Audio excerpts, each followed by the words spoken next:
नमस्कार दोस्तों, welcome to our YouTube channel Shraddha Mallik. बिल्लियों की शॉपिंग की कहानी।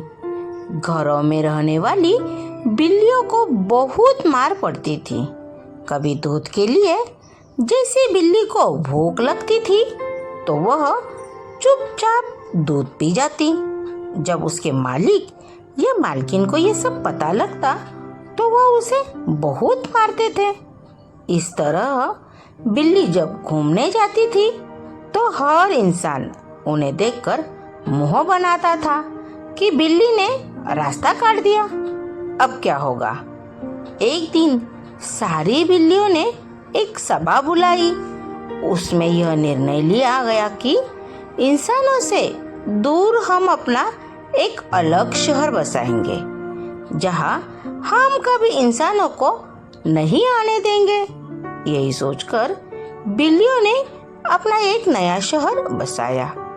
इंसानों के बीच में इतने सालों तक रहकर बिल्लियों ने बहुत कुछ सीखा था, इसलिए उन्होंने इंसानों की हर सुविधा उस शहर में रखी।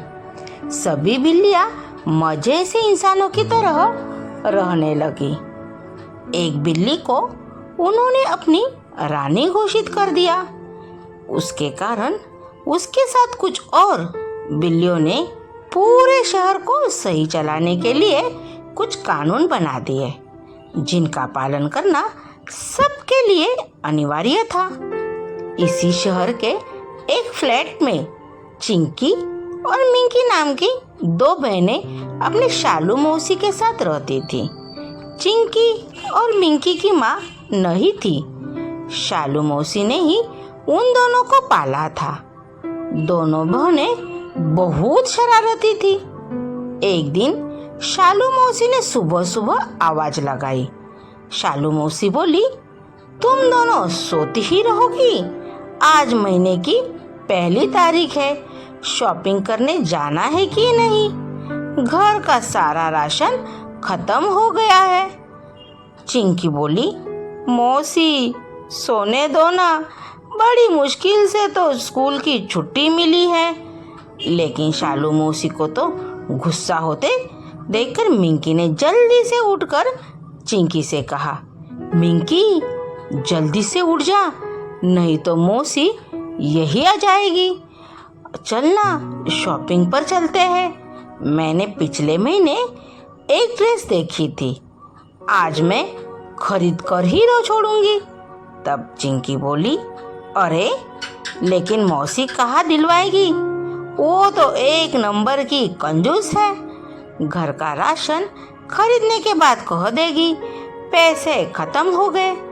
तब मिंकी बोली, तू चल तो सही, मैंने कुछ पैसे जमा कर रखे हैं, कुछ हम मौसी से ले लेंगे, कोई ना कोई बहाना बनाकर। शालू मौसी के साथ चिंकी और मिंकी एक बड़े से मॉल में पहुंच जाते हैं। मॉल में के दूसरी तरफ कपड़ों की दुकानें थी। चिंकी और मिंकी मौसी को छोड़कर वहां पहुंच जाती है और अपनी पसंद की ड्रेस पहनकर देखने लगती है। तब मिंकी बोलती है, चिंकी देख ये ड्रेस मुझे पसंद है। दोनों एक ड्रेस पसंद कर लेते हैं। मिंकी कुछ पैसे दे देती है। इधर चिंकी मौसी से जाकर कहती है, चिंकी कहती है कि मौसी वहाँ बहुत सस्ती ड्रेस मिल रही है, कुछ पैसे दे दो, एक के साथ 2 फ्री मिल रही थी। शालू मौसी बोल रही है, क्या तू सच कह रही है? ये तो पैसे दोनों अच्छे ड्रेस खरीद देना। चिंकी और मिंकी ड्रेस खरीद कर बाहर आती है तो देखते हैं बाहर शालू मौसी खड़ी है और उनके पास बहुत भीड़ लगी थी।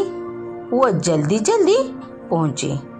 शालू मौसी बोली, हाँ देखो ये दोनों कितनी अच्छी ड्रेस पहने हैं। बेटी इन्हें भी बता दो कौन सी दुकान पर एक के साथ 2 ड्रेस फ्री मिल रही है। मैंने सबको फोन करके बुला लिया है।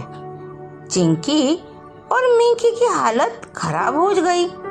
छोटा सा झूठ उनके लिए आफत बन गया था। उसे छिपाने के लिए उन्होंने और एक झूठ बोला। मिंकी बोली, अरे मौसी, वो तो खत्म हो गई, सब ले गए। लेकिन शालू मौसी नहीं मानी और दोनों को लेकर उस दुकान में पहुंच जाती है। दुकानदार उन्हें सारी सच्चाई बता देता है। शालू मौसी बहुत गुस्सा होती है। फिर वो सबसे माफ़ी मांगती है। सबके जाने के बाद वो दोनों को लेकर घर आ जाती है।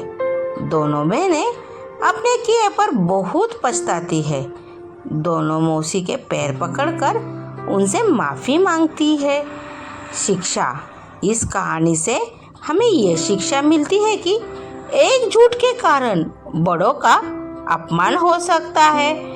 Thank you. कहानी आपको कैसी लगी कमेंट बॉक्स में कमेंट करके बताइए। अपने दोस्तों में शेयर कीजिए। अगर चैनल पे नए हो तो चैनल को सब्सक्राइब कीजिए।